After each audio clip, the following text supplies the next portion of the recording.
Assalamualaikum.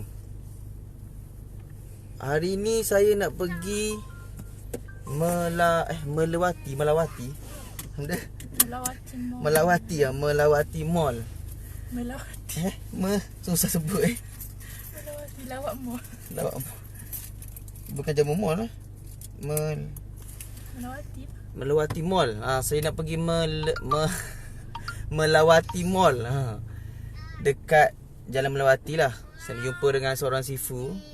Saya personal coaching dengan dia. So dia jumpa pukul 10. So alang-alang tu pergi dulu lah. Di sana makan-makan. Lepas tu kita pergi personal coaching.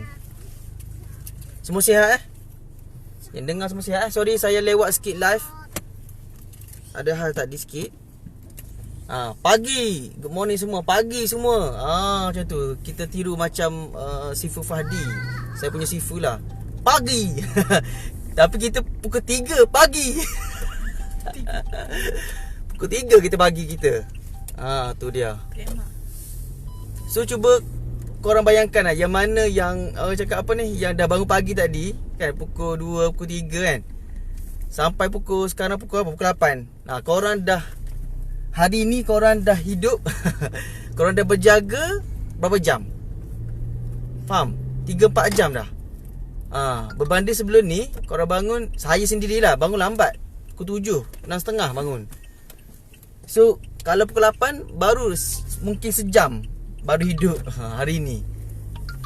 So kita dah advance, faham? Kita dah advance daripada orang lain. So bila kita dah advance daripada orang lain, kita kerja ke, kita buat bisnes ke, maksudnya kita dah advance daripada orang lain. Faham? Kita dah advance beberapa jam daripada orang lain. So ini better sebab advance kita beberapa jam daripada orang lain adalah advance pada waktu yang kemuncak. Doa diterima, malaikat Jibril turun mencari siapa yang mendoakan, siapa yang memohon ampun, siapa yang meminta Allah hajat apa-apa. Malaikat Jibril akan bawa doa kita ni, bawa Allah Ta'ala. Masa tu lah kita punya signal, kita punya apa ni, kalau contoh astro lah, kita punya signal tu dia power punya. Jadi kita lebih pada orang 3-4 jam. Orang tidur, kita berjaga. Dan insya-Allah benda tu kalau kita amal, insya-Allah lama-lama dia akan jadi habit. Dan lama-lama korang akan tengok perubahan yang memang miracle happen. Saya alhamdulillah, sebelum kita start lah, saya alhamdulillah, saya cakap nak Lamborghini pada birthday saya yang keempat kan, yang ke-34, yang keempat pula. Sekejap ya. Banyaknya motor. Saya cakap sebelum ni, Syah, waktu tu signal power, malaikat amin. Ya, betul. Jadi saya punya BY saya, antaranya saya nak reward saya di saya sendiri. Itu saya nak reward Lamborghini Aventador warna biru, Super Veloz warna biru, pada 6 bulan 1 2034, 4 tahun lagi. Tapi lepas alhamdulillah dah amalkan tidur macam ni kan, dah amalkan bangun awal macam ni, saya rasa tahun depan saya akan dapat, insya-Allah. Dan tahun depan tu saya akan bayar cash untuk dapatkan Lamborghini. Saya rasa macam senang, rasa macam ada peluang untuk dapat. Macam faham tak? Kita rasa kan, okey aku boleh ni, kita rasa macam tu. Sebelum ni rasa 4 tahun lagi kot, macam tu. Tapi sekarang ni rasa macam tahun depan saya akan dapat, insya-Allah. Dia macam Allah buat tu lagi laju, faham? Allah buat cakap apa ni, kita punya plan tu lagi laju kalau kita jaga waktu kita. Kalau kita jaga kita punya tidur, kita kurangkan tidur kita lah. Okay, so saya rasa saya boleh start dah. Hari ni kita nak start tentang, adakah Islam tu menyuruh kita kaya? Kan, adakah Rasulullah tu kaya?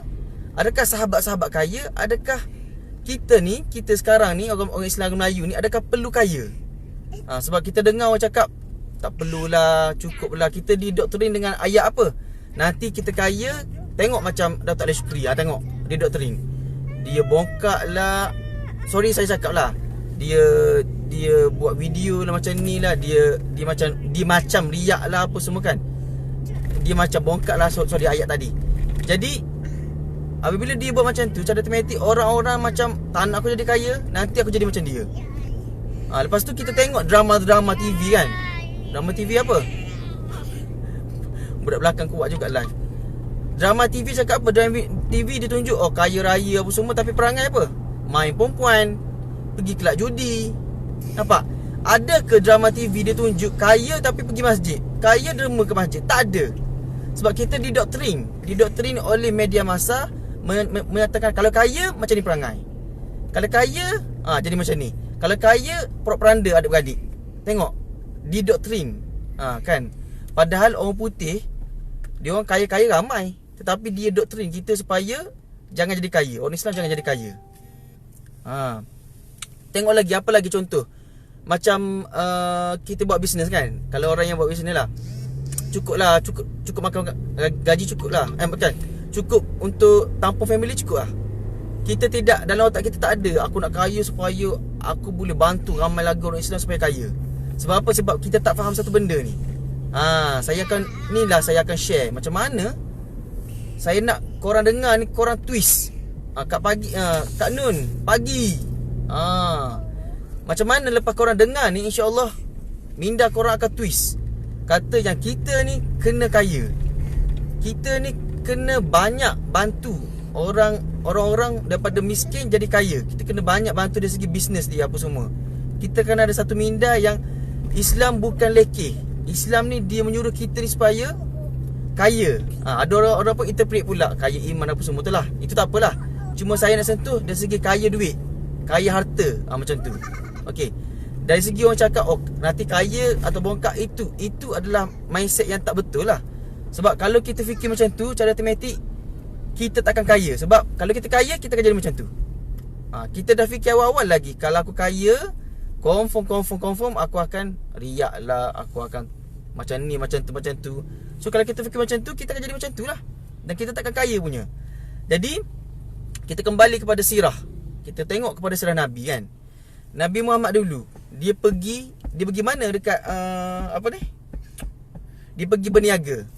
Nabi dia pergi berniaga. Okey. Di bawah siapa? Di bawah syarikat Siti Khadijah. Nabi berniaga. Lepas tu daripada perniagaan tu, Nabi ni power gila buat bisnes. Sampai perniagaan Siti Khadijah makin lama makin meletup, makin lama makin power. Lepas tu Maisarah ni lelaki. Dialah orang tengah di antara Nabi dengan Siti Khadijah. Maisarah lah yang jadi tukang, orang panggil orang tengah lah. Maisarah cakap dekat Siti Khadijah yang ada seorang yang power buat bisnes ni. Nama dia Muhammad. Dekat dekat bisnes dia, dekat kawasan dia tu, semua orang kenal dia. Dengan dia tu jujur buat bisnes, dengan dia pandai cakap, dengan dia pandai tarik orang apa semua. Semua orang suka dengan dia. Jadi Siti Khadijah ni dia nak kenal. Siapa Nabi Muhammad ni? Siapa namanya Muhammad ni? Dia nak kenal. Lepas tu risik. Last kali cinta pun berputih. Jadi Siti Khadijah pun hantar pinangan kepada Nabi Muhammad SAW. Lepas tu dah okey, korang pun tahu siapa Siti Khadijah ni. Siti Khadijah ni adalah orang paling kaya waktu tu. Faham? Di kawasan tu. Waktu tu Rasulullah digelar Al-Amin. Ya, Rasulullah digelar Al-Amin kerana kejujurannya. Dia jujur buat bisnes. Ya sayang. Jadi Siti Khadijah ni adalah seorang yang paling kaya pada waktu tu. Bisnes dia, ya Allah, berkembang riuk macam tu. Sangat-sangat kaya. Saya di Mekah kan. Mekah ke Madinah? Kalau saya silap, tolong betulkan saya lah. Saya bukan ingat sangat. Okey. Perniagaan dia waktu tu, dia tu adalah orang yang paling kaya di tempat tu lah. Kalau kita ikutkan dekat Malaysia ni, siapa paling kaya? Yang nombor pertama, Robert Kuok kan. Orang Cina tu. Tak silap saya, harta dia 60 bilion. 60 bilion tu maksudnya 60,000 juta lah. Okey. Siti Khadijah kekayaannya 2/3 Mekah. Terima kasih Hakim. Hakim bagus, banyak ilmu dia. 2/3 kekayaannya di Mekah. Maknanya kaya gila. Kalau kita ikutkan dekat Malaysia ni, dia memiliki 2/3 kekayaan di Malaysia. Nak cakap kaya tak kaya Siti Khadijah ni. Lepas tu Rasulullah menerima lamaran dia. Kenapa Rasulullah menerima lamaran sedangkan Sayyidatina Khadijah ni dia orang kaya? Kalau Rasulullah ni dia zuhud, dia tak pilih. Tak nak aku sebab itu harta. Aku tak nak pilih isteri yang banyak harta. Aku nak pilih isteri yang zuhud. Aku nak pilih isteri yang tak ada harta. Kenapa Rasulullah tidak menolak pinangan? Yalah, jodoh tu jodoh lah. Cuma nak cakap kat situ kemungkinan Allah nak bantu Islam dengan hadirnya Siti Khadijah. Nanti saya akan explain lagi. Lepas tu Rasulullah kahwin. Siapa tahu apa mahar Rasulullah? Apa hantaran dia? Hantaran dia. Adakah hantaran Rasulullah sebiji kurma? Tak mungkin. Sebab Siti Khadijah ni orang kaya. Dia kena jaga status. Rasulullah tak mungkin nak perlekehkan Siti Khadijah. Cuba teka apa hantaran Rasulullah. Saya dah sampai tempat anak saya ni. Korang cuba teka-teka apa hantaran Rasulullah kepada Siti Khadijah.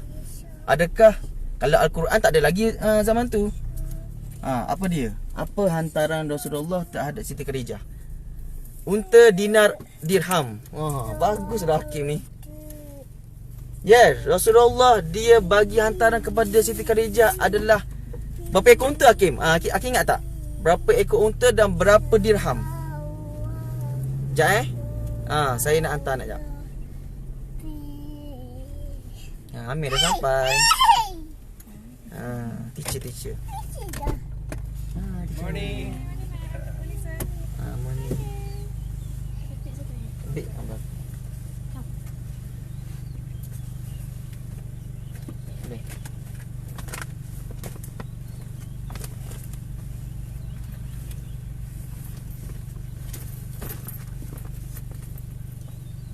Okay, thank you. Bye-bye Amir. Bye. Bye-bye. I saw only he smiling.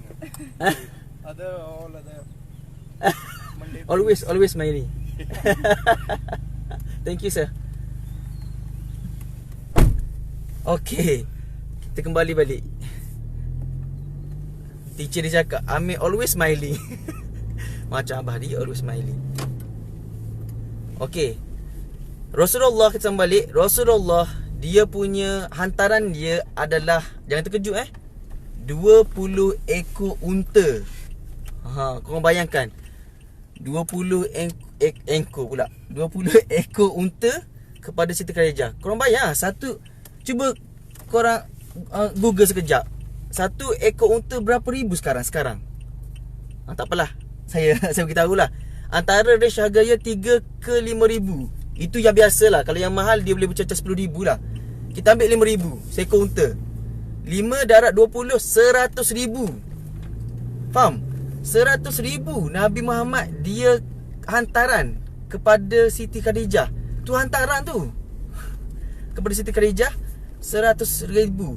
Dan ada orang cakap kemungkinan satu ekor unta tu dia muat apa ni, perkakasan dekat unta tu pegang lah. Contoh macam dipenuhi dengan emas, dipenuhi dengan dirham, dinar dalam tu. Yes, 20 ekor unta. Cuba bayang kalau satu ekor unta harga 5,000, dia bawa perkakasan tu, kita ambil lah 5,000 lah, ambil paling minimum. So 10,000 satu ekor unta. 10,000 dalam 20, 200,000. 200,000 ringgit. Itu hantaran Rasulullah kepada Siti Khadijah. Manakala mahar dia adalah 500 dirham. Ni hadis sahih Muslim. 500 dirham. Sekejap betul kita. Sebab saya kena tengah pasang GPS. Korang dengar tak GPS dia bunyi turn left, turn right? Ada dengar tak? Sebab takut dia bunyi, dia ganggu. Sebab saya dah turn off dia punya bunyi notification dia. Kan apa turn off dah. Jadi nak cakapnya, Rasulullah kaya ke miskin? Rasulullah boleh bagi hantaran 200,000 ringgit lebih kurang. Kaya ke miskin? Sangat kaya lah waktu tu. Sebab dia business dia power. Tak ada sifu tak dengar. Okey lah, tak dengar pun, tak apa. Sound clear. Okey, maksudnya kat situ kita dapat tahu Rasulullah kaya lah, business dia power lah masa tu. Jadi kat situ kita dapat tahu dah, Islam sepatutnya kita kena kaya. Sebab apa? Sebab nanti saya cerita pula. Melawati mall Melawati mall. Rasulullah kaya harta jiwa. Tak dengar GPS. Okey. Betul, Rasulullah kaya harta. Saya tak nampak ni. Kaya harta, kaya jiwa. Ya, Rasulullah kaya harta dan kaya jiwa. Betul. Betul sangat-sangat. Exactly. Sebab tu kita, kalau kita kaya, kita jangan tinggalkan tahajud kita. Barulah kita akan kaya jiwa juga. Saya tak nak kalau saya beritahu benda ni, korang kaya tapi sebenarnya benda tu istidraj atas. Sebenarnya benda tu Allah kasih kaya tapi Allah paling muka, Allah tak suka kita. Jangan macam tu. Bila kita kaya, mulai sekarang kita jangan tinggal tahajud. Sebab itulah keberkatan kepada rezeki kita. Makin kaya, kita makin kaya jiwa, makin kaya harta kita. Okey, clear. Yang pertama, Rasulullah dia bagi hantaran RM200,000 kepada Sayyidatina Siti Khadijah. Okey, poin yang kedua, itu saya cakap kenapa perlu kaya.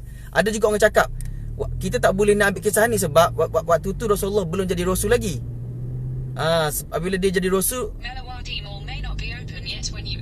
apabila jadi Rasul barulah dia tu Rasulullah dia jadi miskin. Ada orang cakap macam tu, tapi saya tak nak ambil pot sebab segala peribadi Rasulullah adalah yang paling betul daripada dia kecil sampailah dia meninggal, dia wafat.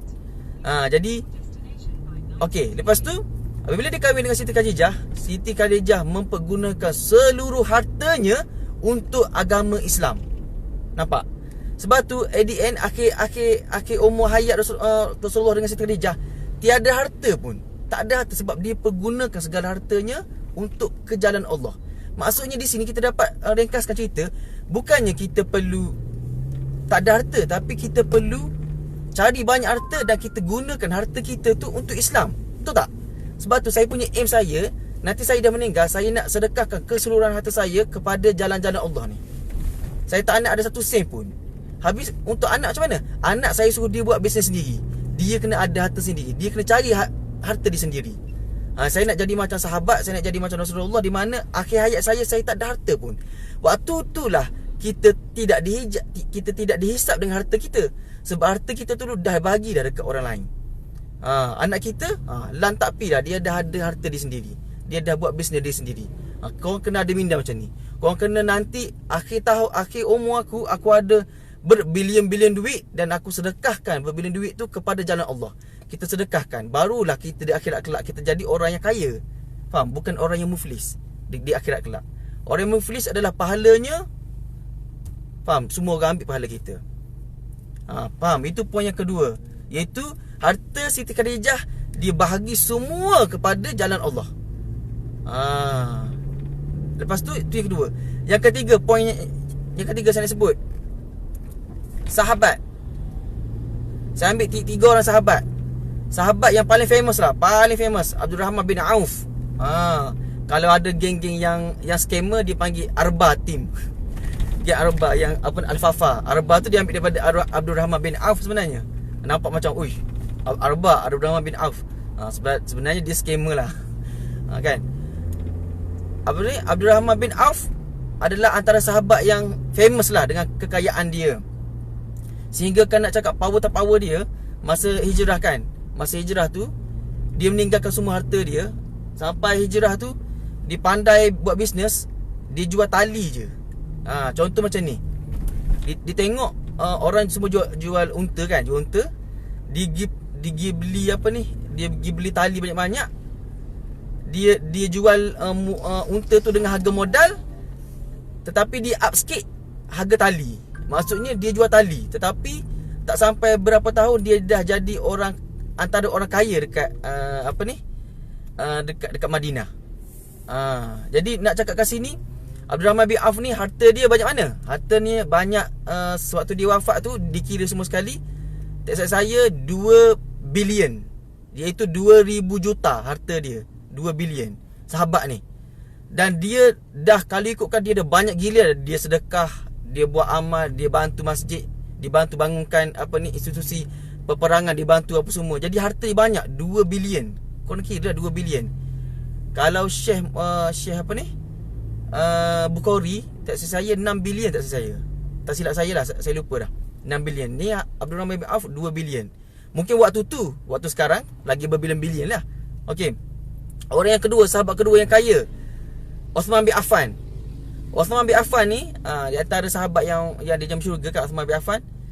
Dia harta dia separuh daripada harta ni lebih kurang lah harta Abdul Rahman bin Auf, iaitu 1 bilion, iaitu 100 juta 1000 juta macam tu harta dia. Lepas tu antara kisah yang famous dia ni, Rasulullah dia cakap, lebih kurang lah, saya lupa dah hadis ni. Masa tu ada satu perigi tau, ada satu perigi milik orang Yahudi. Orang Yahudi ni, dia lah sampai sekarang dia buat hal dia lah, dia buat jahat dia. Dia cakap orang Yahudi ni dia beri macam ni, siapa nak ambil air dalam perigi ni, dia kena bayar. Tetapi orang Muslim sahaja, siapa yang orang Islam nak minum air kena bayar, orang lain tak payah bayar. So dia tindas orang Islam waktu tu. Jadi Rasulullah dia bagi saya lupa khutbah ke apa, dia cakap siapa yang beri perigi tu dia akan dapat sekian.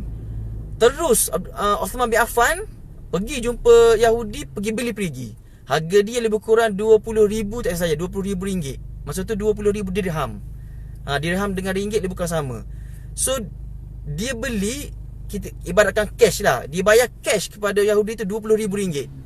Kita macam mana? Kita boleh bantu tak agama Islam? Bayar cash 20,000 ringgit, bantu pondok, bantu masjid, bantu orang miskin. Boleh ke kita buat macam tu? Tak boleh. Kenapa? Kita tak kaya, kita miskin. Kita masih lagi kerja makan gaji. Kita masih lagi kalau buat bisnes hangat tai ayam. Masih lagi nak bangun tahajud pun susah. Kalau buat bisnes asyik down je. Itu kita. Sebab tu kita kena aim, mulai hari ni aku kena berubah. Aku nak jadi kaya, aku nak bantu ramai lagi orang Islam, dan aku tidak mahu tinggal tahajud. Itu sebab kita tidak mahu rezeki kita tu tidak ada berkat. Kita kena rezeki berkat, dan rezeki kita bukan istidraj. Fikir macam tu je. Faham? Yang kedua, Uthman bin Affan ni. Uthman bin Affan ni dia telah sedekahkan 1000 ekor unta untuk perang Tabuk. Perang Tabuk, perang Parit kan? Perang Khandak. Betul lah, lupa dah saya. Kalau salah betulkan. Dia telah sedekahkan 1000 ekor unta untuk perang Tabuk. Mungkin ekor unta untuk makan lah, untuk cakap orang sembelih, orang Islam buat makan untuk peperangan. Cuba bayang, seekor unta lebih kurang 5,000 ringgit. 1000 ekor unta 5 juta. Macam mana? Kan? Korang boleh tak macam tu? Kau ada, aku ada. Faham? Kita nak sedekahkan seekor unta pun tak terlepas. Dia boleh sedekahkan 1000 ekor unta untuk perang. Untuk perang Tabuk, tak silap saya. Maknanya 5 juta duit dia ambil untuk orang Islam, ambil peperangan Islam. Jadi kita perlu jadi kaya supaya kita dapat bantu perjuangan kita sebagai Islam. Bukannya perjuangan dari segi orang cakap kena perang apa semua. Perang Khandak, saya tak nampak sekejap. Perang Khandak. Yes, perang Khandak kan. Perang Khandak yang gali parit. Perang Tabuk, perang apa Tak saya perang Tabuk dengan perang Khandak sama kan? Lupalah sejarah. Kena baca balik sejarah. Saya perang Tabuk yang dia sedekahkan 1000 ekor unta. Ini Uthman bin Affan. Lepas tu kita ada lagi sahabat yang ketiga yang kaya, iaitu Talhah bin apa? Talhah bin Abu. Dia kekayaan dia separuh daripada Uthman, iaitu 500 juta. 500 juta. Kira kalau Lamborghini 1 juta, 500 Lamborghini dia ada. Korang boleh bayang kan betapa kayanya sahabat-sahabat sekalian. Dan dia telah bantu dia orang last kali hidup dalam Daif. Last kali. Sebab apa? Dia dah sedekahkan harta je kepada Islam. Jadi kita kena ada macam tu juga aim kita. Sekarang aku nak cari duit, dalam masa sama aku tak nak tahajud. Aku tak nak hilangkan tahajud. Aku tak nak, cakap apa ni, tinggalkan tahajud. Yes. Tak nampak lah. Dia ni silau. Talha Ubaidillah. Yes. Sahabat nama dia Talha Ubaidillah. Dia pun kaya juga. Dan ada juga sahabat lain, contohnya yang mengembara tu, apa dia? Abi Wakaf tu. Apa nama? Uwais, bukan, saya lupa dah nama. Abi Wakaf tu yang dia ada kemungkinan betul kubur dia dekat Dongguan, China. Saya pergi melawat kubur dia. Memang memang famous lah dia dekat situ. Apa nama dia? Uwais bin Abi Wakaf tu. Uwais bin Abi Wakaf. Mungkin Hakim Saad. Yes, terima kasih. Baguslah Hakim. Banyak dia ni budak agama ni. Saya bukan budak pondok tau. Saya biasa-biasa je. Hakim bagus Hakim ni. Sa'ad bin Abi Waqqas. Terima kasih Hakim. Dia antara sahabat yang kaya. Saya lupa dia sahabat ke dia para tabi'in, saya lupa dah. Tapi kalau dia tak kaya, dia tak boleh nak mengembara tau. Dia tak boleh nak kembangkan Islam ke seluruh pelosok dunia. Dia lah antara penyebab kepada Islam tak sebar selain daripada Saidina Umar, banyak lagi lah Saidina lain. Okey. Saidina Abu Bakar pun dia serahkan semua hartanya kepada Islam. Dia tinggal Allah dan Rasul je. So nak cakapnya sebenarnya kaya waktu tu tau. Banyaknya harta ni. Bukannya harta yang sejuta, tak. 500 juta, 1,000 juta, 2,000 juta harta. Maknanya 2 bilion, 1 bilion. Saya bawa lagi kisah. Korang cuba Google senang. Apa kuda peperangan Nabi? Apa kuda perang Nabi pakai? Tak silap saya, dia baka paling hebat ni. Arba Titu, apatah nama dia, ada baka dia. Dan baka yang kuda Rasulullah baka ni adalah baka yang paling kuat, paling gagah dia, dan dia paling mahal. Apa nama baka saya lupa dah. Kalau Hakim boleh beritahu bagus. Nama baka dia. So kuda dia ni, kuda Rasulullah ni, dia ada satu kisah. Rasulullah sahabat ni dia letak kuda tu dalam satu tempat, dalam 40 ekor kuda. Dia bagi masa mungkin beberapa hari supaya kuda tu rasa haus. Faham? Dia nak tengok kuda mana yang betul-betul akan ikut kata Rasulullah. Kuda tu haus. So apabila Rasulullah lepaskan 40 ekor kuda ni, semua kuda pergi ke air, pergi ke sungai untuk minum air. Tetapi belum sampai kat sungai, Rasulullah panggil. Contoh lah, macam tu lah. Apabila Rasulullah panggil, hanya 4 ekor kuda sahaja yang tak pergi minum, tapi dia berpaling, dia pergi jumpa Rasulullah. 4 kuda ni lah yang Rasulullah pilih untuk pergi berperang. Maknanya baka daripada 4 ni sampai sekarang adalah baka yang paling mahal. Lebih kurang harga dia berapa? Paling murah adalah RM500,000 harga kuda ni. Sebab Rasulullah nak pergi berperang, tak mungkin dia pakai kuda yang lemah, betul tak?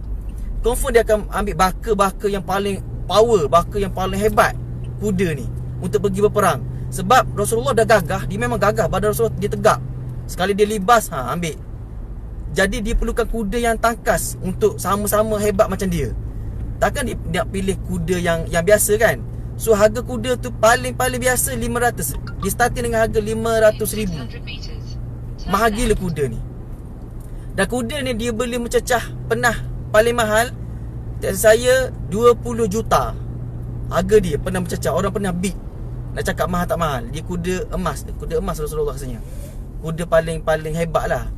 Kuda baka Arab. Kalau siapa main kuda dia tahu, kuda baka Arab adalah kuda yang paling hebat. Tak silap saya 4,000 tahun yang lepas pun masih lagi, sampai sekarang masih lagi hebat baka dia tu. Tapi sayang, orang Islam kita tak tahu benda ni. Yang tahunya orang putih saja yang jaga baka. Kuda emas tu dari Turki, saya lupa nama tempat dia. Okey. Lepas tu, apabila kita tahu Rasulullah dia pergi berperang, dia pakai kuda yang paling mahal, maksudnya Rasulullah kaya ke miskin? Confirm kaya. Macam mana Rasulullah boleh beli kuda tu? Faham? Lepas tu, apabila Rasulullah boleh beli kuda tu, maksudnya Rasulullah dia menunggangi barang yang mahal, barang dunia. Kira kuda ni dunia lah, barang dunia yang mahal. Cuba kita imagine, kalau dulu kuda, sekarang ni apa? Cuba korang beritahu, sekarang ni apa? Sekarang ni adalah kereta. Kuda ni ibarat kereta lah. Jadi kalau kita nak pakai kereta mahal, kalau dulu kuda paling mahal, kalau sekarang kereta paling mahal apa dia? Nampak apa saya nak beritahu? Kereta yang mahal lah, Lamborghini, Ferrari, F1 apa semua. Itu sepatutnya yang kita kena ada. Kalau kita cakap kita ni nak ikut sunnah dia naik kuda yang mahal. Kita pun kalau boleh kita beli kuda yang mahal. Kalau ikut betul-betul sunnah, kita beli kuda lah. Bukan beli kereta, beli kuda. Kita pergi memanah, belajar berenang, belajar berkuda. Kita kena beli kuda yang mahal lah kalau nak ikut sunnah. Sebab sunnah pakai kuda mahal. Faham? Satu. Ni tak nak ikut sunnah, kahwin empat. Itu je ikut sunnah. Jangan sebut kahwin ni, isteri ada sebelah. Semua cakap kita, kalau ikut sunnah itu je kan. Kalau bab lain tak nak ikut sunnah. Okey, itu cerita lain. Makan pun tak ikut sunnah. Makan pun tak ikut sunnah. Dia dah bunyi dah. Makan pun tak ikut sunnah. Lepas tu bab kuda, bab perang. Pedang Rasulullah, cuba korang Google. Macam mana pedang Rasulullah? Adakah pedang Rasulullah tu pedang leki-leki? Faham? Adakah pedang Rasulullah tu pedang macam cak ayam? Sebab Rasulullah kan, kalau cakap dia tu miskin, Rasulullah tu kan zuhud. Macam mana pedang Rasulullah? Cuba tengok. Pedang Rasulullah adalah pedang yang paling terbaik di dunia. Yelah, sebab Rasulullah dah ada tubuh yang sasa, tubuh yang kuat, kuda yang paling kuat, kuda yang paling gagah. Confirm pedang Rasulullah adalah pedang yang paling hebat lah. Dia takkan ambil pedang yang biasa-biasa je. Ini bukan biasa-biasa punya. Bukan biasa-biasa punya pedang Rasulullah. Pedang Rasulullah disaluti emas. Dia punya sarung dia. Faham? Sarung dia disaluti emas. Dan permata-permata disaluti zamrud-zamrud. Nak cakapnya di sini, Rasulullah pun pakai benda-benda yang kaya-kaya, benda-benda yang orang cakap mahal. Kalau kena fikirkan logik, tak perlulah sarung emas. Sarung biasa pun tak apa. Dah pedang je kuat, pedang yang terbaik, tak mungkin pedang nak pakai sarung biasa. Pedang kenalah sarung dengan sarung yang power, sarung yang kuat, sarung yang mahal. Faham? Ibarat contoh sama juga kita. Kalau pedang tu sekarang ni apa? Sekarang ni mungkin kita boleh cakap apa dia? Handphone ke, apa dia ni? Penampilan kita ke, apa dia lagi? Benda-benda macam tu. Benda-benda yang macam tu untuk kita berperang. Sebab kita bukan sekarang ni, kita bukan berperang dengan perang yang kena unus pedang. Mungkin kita perang dengan ilmu, kita perang dengan kekayaan boleh juga. Faham maksud saya? Jadi kat sini nak menunjukkan bahawasanya Rasulullah sebenarnya dia kaya, tetapi dia memilih jalan zuhud. Dia milih jalan zuhud. Kalau dia nak kaya, Allah boleh bagi satu gunung emas. Tapi dia tolak, dia tak nak. Rasulullah tak nak. Dia tak nak kaya. Dia nak duduk dalam keadaan zuhud. Cuma nak cakapnya, tak ada isu, tak ada masalah kalau kita nak pakai kereta mahal-mahal, motor mahal-mahal, nak bergaya, asalkan kita ni tak riak. Kita kena pandai jagalah. Ada orang cakap apa ni, kenapa saya sendiri, kenapa saya nak sangat Lamborghini? Adakah sebab saya nak riak? Bukan.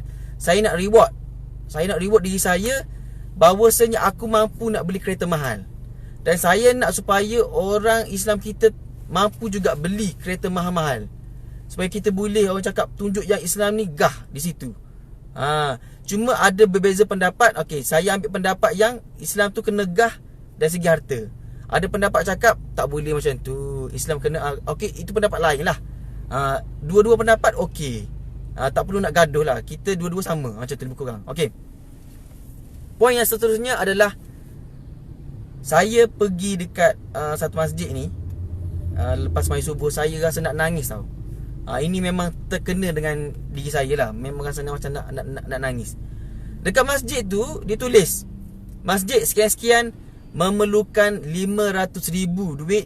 Untuk apa? Untuk pembangunan masjid. Saya tak boleh bagi duit macam tu sekarang. Yang saya boleh bagi adalah duit dalam poket. Duit saya je, bagi masuk poket, bagi masuk poket. Kenapa saya tak boleh bagi 500? Sebab saya tak kaya. Dan kenapa banner dekat masjid tu dah rosak dah, banner tu dah orang cakap apa ni, banner tu dah kotor dah. Sebab apa? Sebab tak cukup lagi 500,000. Faham tak maksud saya? Jadi kenapa kita perlu kaya? Sebab kita kena bantu masjid tu supaya dapat cukup 500,000. Cuba korang bayangkan, satu hari nanti korang dah kaya, korang boleh bantu masjid tu tanpa beritahu pun korang bantu. Faham?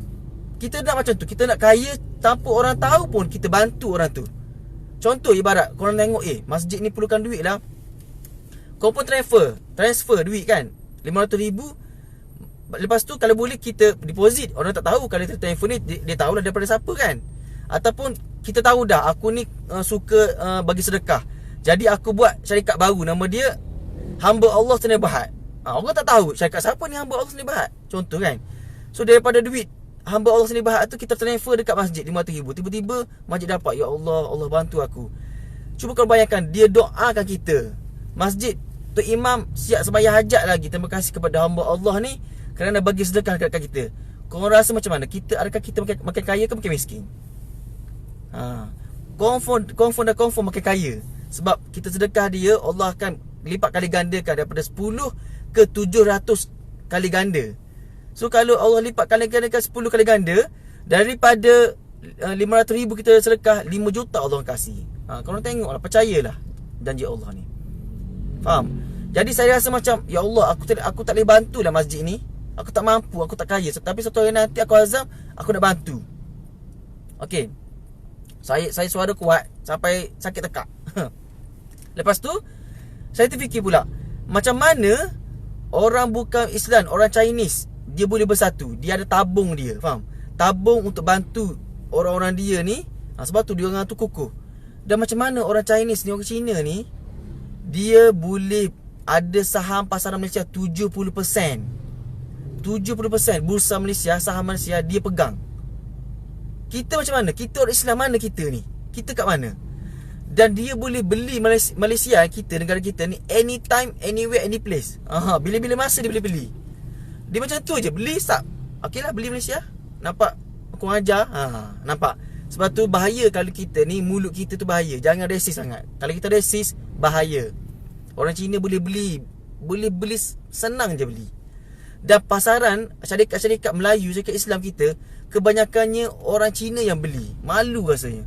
Kalau tengok saham kan, syarikat Melayu, syarikat Islam yang syariah punya ni, yang masuk IPO ni, majoriti orang Cina, bukan nama syarikat, nama individu yang beli saham dia tu. Kenapa orang Cina yang beli saham orang Melayu? Kenapa orang Cina yang beli saham orang Islam? Di mana orang Islam? Di mana orang Islam kita? Dekat mana? Orang Islam kita dekat mana? Orang Islam kita duduk main dam. Orang Islam kita duduk kedai mamak tengok bola. Orang Islam kita duduk apa? Duduk berbual kosong, cakap pasal politik, duduk gaduh duduk gaduh benda yang khilaf. Ini salah, itu salah, ini mazhab, orang Islam kita macam tu. Orang Islam kita duduk gaduh pasal artis, duduk gaduh pasal politik. Ini salah, ni salah. Tu orang Islam kita. Sampai bila? Sampai bila kita nak maju kalau kita masih lagi mindset macam tu? Mindset kelas ketiga. Kita takkan Islam punya. Betul, setuju Melayu kena kaya. Betul, kita kena kaya dan kena ingat, kita kena jangan tinggal tahajud. Tu je kita punya pegang. Kaya dan jangan tinggal tahajud. Tu je. InsyaAllah Allah akan bagi lagi. Bagi dan lagi. Dan akhir hayat kita wasiat, kita nak sedekah semua kita punya duit kita kepada Islam. Barulah kita tu tidak dihisap dengan hisapan yang lama, faham? Sebab orang kita didoktrin juga, orang cakap apa? Nanti kalau kau kaya, kau banyak harta, kau punya hisap dia panjang berbanding orang miskin. Orang miskin tu dia hisap dia sekejap je. Mungkin tak hisap sebab tak ada harta. Dia cakap macam tu. So kita twist balik kat dia. Aku pun nak juga miskin akhir hayat. Macam mana? Aku miskin kenapa? Aku kaya dulu, last sekali sebelum aku mati aku sedekahkan semua harta aku ke jalan Allah. Maknanya aku miskin. Dan waktu tu kita hisap kemungkinan masuk syurga terus. Bila kita bagi sedekah, kita sebenarnya dah bina pohon-pohon kita punya duit-duit kita dekat sana. Nanti tengoklah, inilah bisnes yang orang cakap ROI yang tak logik. Bisnes kepada Allah adalah bisnes ROI yang tak logik. Memang tak logik. Sebab kita derma RM1, Allah ganti balik 10 ke 700 kali ganda. Duha pun sama. Jangan tinggal duha juga, insya-Allah. Okey. Lepas tu saya kembali balik. Saya pun terfikir, di mana orang Islam kita? Kan? Sampaikan tak? Tu pun nasib baik, ada apa? Ada Perkeso, ada KWSP, ada apa lagi? LHDN apa semualah. Itu yang menaikkan sikit. Sebab orang Islam kita pegangan saham dekat Malaysia ni hanya 4% saja. Pegangan saham dekat Malaysia ni 4% saja. Tu pun nasib baik, ada Perkeso apa semua, dia naik 30%. Kalau tak ada diorang, kita 4% saja. Dan orang Cina, India, dia telah menguasai 96%. Memang kita dah ni dah.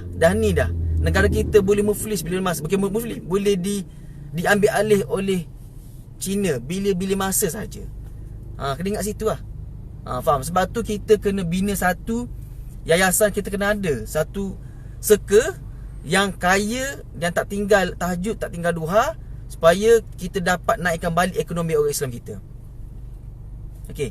Lepas tu, lepas saya dah fikir kenapa macam tu kan. Dan kenapa contoh kita ambil mamak. Mamak ni dia Islam juga, cuma dia mamak lah.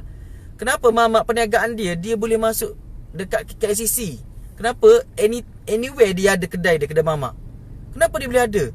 KLCC tu bukannya murah tau nak masuk. Mahal, bayar bulan-bulan tu mahal.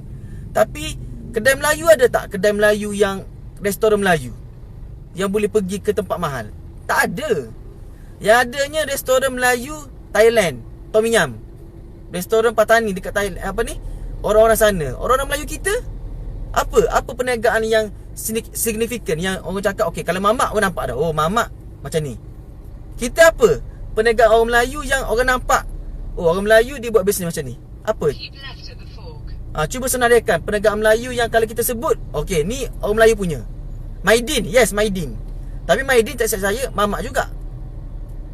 Kan? Apa? Cuba korang bagi idea. Saya tak tahu pun. Al-Ihsan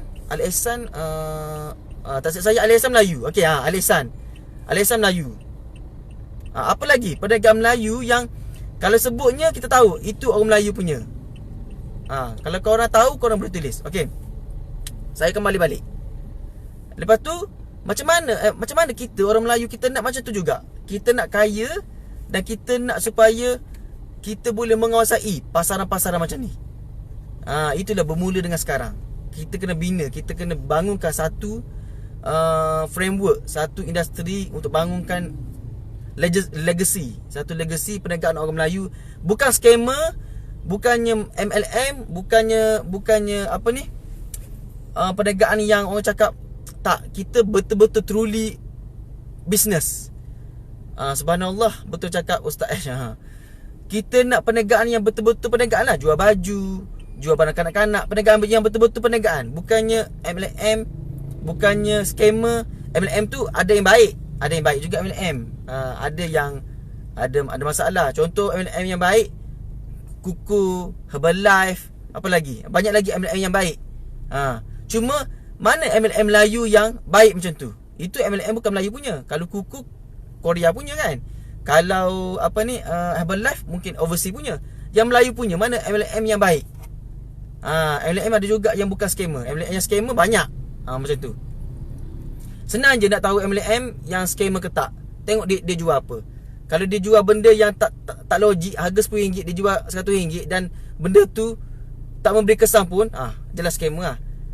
Kalau contoh macam saya ambil contoh Kuku. Dia MLM tapi harga dia murah, bawah RM100 je sebulan. So okay, tak ada isu. Dan idea bagus, produk dia bagus. Herbalife pun sama, produk dia bagus. So tak ada isu. MLM yang tak bagus ni produk dia. Tan Sri Syekh Mokhtar Al-Bukhari, dia tu Melayu kan, bukannya mamak kan.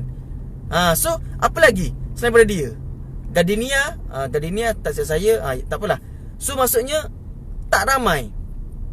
Daripada top 10 yang famous, nombor 1 apa ni, hanya seorang je orang Melayu, orang Islam kita yang betul-betul kaya. Mana lagi orang Melayu kita, mana lagi orang Islam kita yang betul-betul kaya?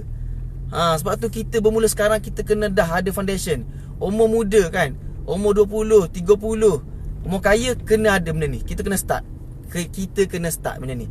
Kalau kita tak start, bila nak start? Macam tu, bila kita nak start? Kita kena start from kecil, small to big. Sekarang dropship senang sahaja. Join je dropship mana-mana. Sebab itu betul-betul bisnes. Bisnes dropship ni betul-betul bisnes, bukannya MLM, bukannya scammer. Sekejap Oh, jam hari ni, hari Senin jam. Jadi kita start dengan dropship dulu. Kita belajar dulu dropship, belajar menjual, scan. Okey, dah ada, dah okey. Kita naik Nilofa, Gardenia. Okey, Nilofa okey lah, boleh lah. Walaupun dia ada isu, tak apalah, boleh. Sebab dia betul-betul dia buat bisnes tudung dia. Nampak. Tuan Kasasudin, betul juga, dia ada bisnes dia. Lagi brand-brand lain yang famous. Jadi kita nak besarkan lagi, nak banyakkan lagi brand-brand macam ni. Faham? Kalau bukan kita, siapa lagi? Faham? So kita bermula dengan dropship. Ya, kereta ni tak bagi signal. Kita bermula dengan dropship, lepas tu agent, lepas tu kita naik jadi stokis, lepas tu barulah kita boleh jadi apa? Owner produk. Datin Nun, insya-Allah Datin Nun. Datuk Vida. Datuk Vida pun walaupun macam tu, cuba tengok dia dah banyak tolong orang miskin, anak-anak yatim. Sehingga kan ada orang cakap, Datuk Vida, kenapa Datuk Vida tak buat yayasan untuk bantu orang pergi sekolah apa semua kan? Dia cakap apa? Dia cakap kalau Ambo tak payahlah cakap Kelantan. Dia cakap dia cakap apa dia? Kalau Ambo bagi dekat budak tu belajar you RM20,000, RM30,000, RM50,000, baik Ambo bagi RM50,000 tu dekat orang hok betul-betul nak. Ambo boleh bagi beramal orang. Tak? Ambo boleh bagi mungkin 1,000 orang dengan RM20,000, RM50,000 tu Ambo boleh bagi ramai orang berbanding Ambo bagi ke seorang. Nampak dia suka bantu orang Datuk Vida ni. Sebab tu kita kena kaya. Datuk Vida tu asalnya cikgu je. Cikgu, tapi dia tu memang gila-gila geliga punya otak dia. Dia buat bisnes. Kita kena macam tu, kena kaya macam tu. Barulah Islam tu kita boleh tolong Islam. Okey, berbalik pada cerita tadi yang saya pergi masjid. Cuba korang bayangkan, okey, ada ke tak sekarang di masjid yang masjid tak ada tabung masjid pun? Cuba beritahu kat saya, dekat mana masjid yang tak ada tabung masjid? Ada, saya tahu ada satu masjid. Memang saya tahu. Dekat Malaysia ada satu masjid memang tak ada tabung. Tapi nak tengok, korang tahu tak masjid apa? Tak ada tabung masjid. Dan masjid tu dia tak tulis pun minggu ni 10,000 kutipan derma RM10,000. Masjid lagi memerlukan RM10,000. Okey, masjid tu dia tak ada tabung dan dia tak minta sedekah pun dengan orang. Dia tak umum pun. Okey, hari Jumaat ni saya minta sedekah RM100,000, sila bagi dah tabung. Masjid ni tak minta sedekah. Cuba beritahu masjid apa? Dekat Malaysia ada satu masjid. Kalau korang tahu. Dan semua masjid dekat Malaysia ni ada tabung masjid. Kenapa ada tabung masjid? Sebab yes, Hakim, Masjid Seri Petaling, Masjid Tabligh. Masjid Tabligh tu Seri Petaling tak ada tabung masjid. Dan masjid dia satu-satunya masjid yang open. Maksudnya dia tak ada pintu tau, sliding door tak ada. Masjid yang selalu kita pergi ada apa? Kena ada aircon. Apa ada aircon kena ada sliding, tutup pintu. Lepas tu kena kunci supaya tak nak orang mencuri. Sebab apa? Sebab ada tabung. Tapi Masjid Seri Petaling tak ada tabung. Pintu dia always tak ada pintu pun. Dia tak ada pintu. Dia open. Kalau korang pergi korang tengok masjid besar, antara masjid yang besar lah dekat Malaysia ni, Jumaat Tabligh ni. Lepas tu masjid dia ni, orang yang sedekah, nanti saya beritahu pula tentang tu. Lepas tu saya terfikir, apa ni, kalaulah dekat Malaysia ni, apa dia ni, okey, saya barulah saya bercerita pasal ni. Di Masjid Seri Petaling ni ada seorang yang sangat kaya, orang Melayu kita. Nama dia adalah, tak silap saya, Tuan Haji Zaid. Dia kaya tetapi dia zuhud. Dia boleh keluar tabligh, tidur dalam lantai macam tu je. Tapi kaya gila. Dia syarikat dia dah masuk Bursa Malaysia dah. Syarikat dia, tak silap saya, setahun hasilkan 80 juta keuntungan. Keuntungan saya rasa. Kaya, memang kaya lah. Haji ni, Tuan Haji ni memang kaya. Dan dia keluar tabligh. Dia lah yang memberi bantuan kepada masjid tu, Masjid Seri Petaling. Dia lah yang tukar kapet, besarkan masjid apa semua kan. Dan kalau dia keluar tabligh, orang tak tahu pun dia tu kaya. Dia ambil gaji dengan dia punya gaji syarikat dia RM150,000 sebulan. Gaji dia ambil. Tuan Haji Zaid. Okey, terima kasih Hakim. Tuan Haji Zaid, dia apa ni, pegangan dia syarikat dia ada 53% pegangan apa ni, dia punya syarikat dia lah, saham syarikat dia. Selebihnya orang lain pegang. Jadi nak cakapnya, kita nak kaya macam tu. Kita nak kaya yang orang tak nampak kita kaya, tetapi kita boleh derma macam Tuan Haji Zaid ni. Cuba korang bayang, dia dapat pegang Masjid Seri Petaling. Okey, seorang dia. Cuba korang bayang, kalaulah setiap masjid di Malaysia ni ada seorang yang kaya macam Tuan Zaid, adakah masjid perlukan tabung? Tak ada dah. Adakah masjid perlu minta sedekah? Tak perlu. Adakah masjid setiap kali Jumaat, semua orang Islam boleh support duit untuk setiap masjid? Nampak tak kita punya ni? Barulah kita boleh bantu ekonomi ummah. Faham? Kita boleh bantu orang miskin.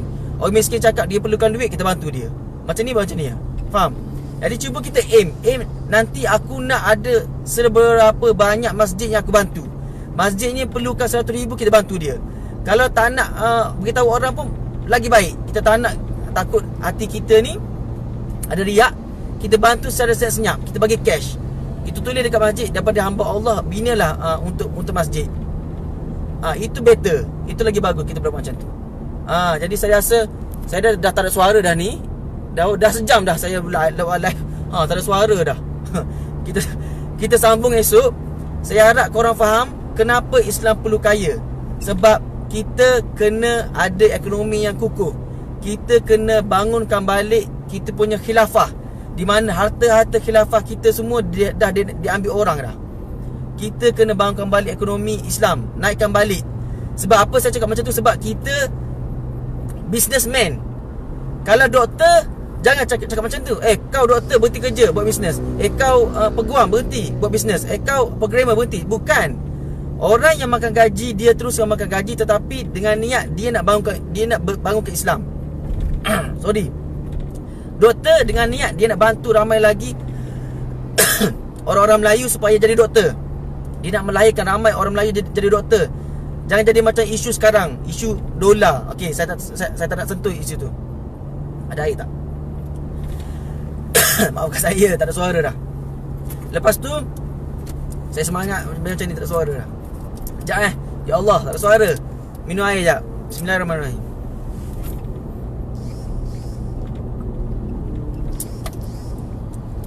Okey, sorry.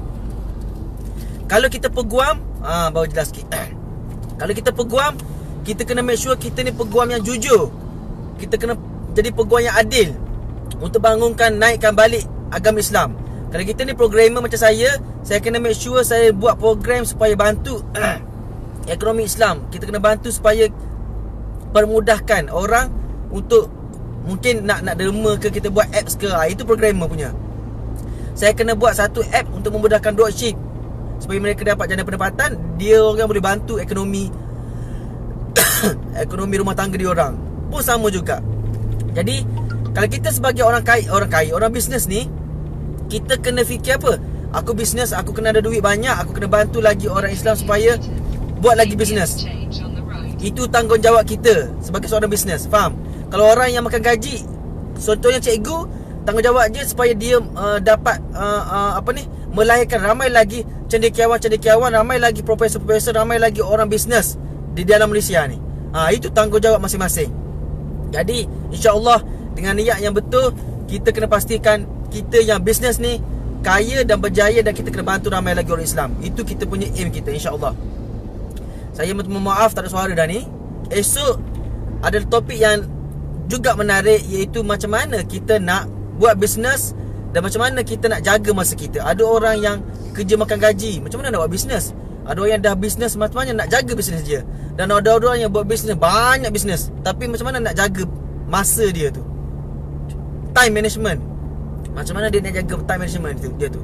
Okay, esok insya-Allah pukul 8 saya akan sentuh bab time management kepada orang yang join bisnes. InsyaAllah kalau korang dengar, korang dapat tahu, oh macam ni rupanya nak jaga masa dengan kita buat bisnes.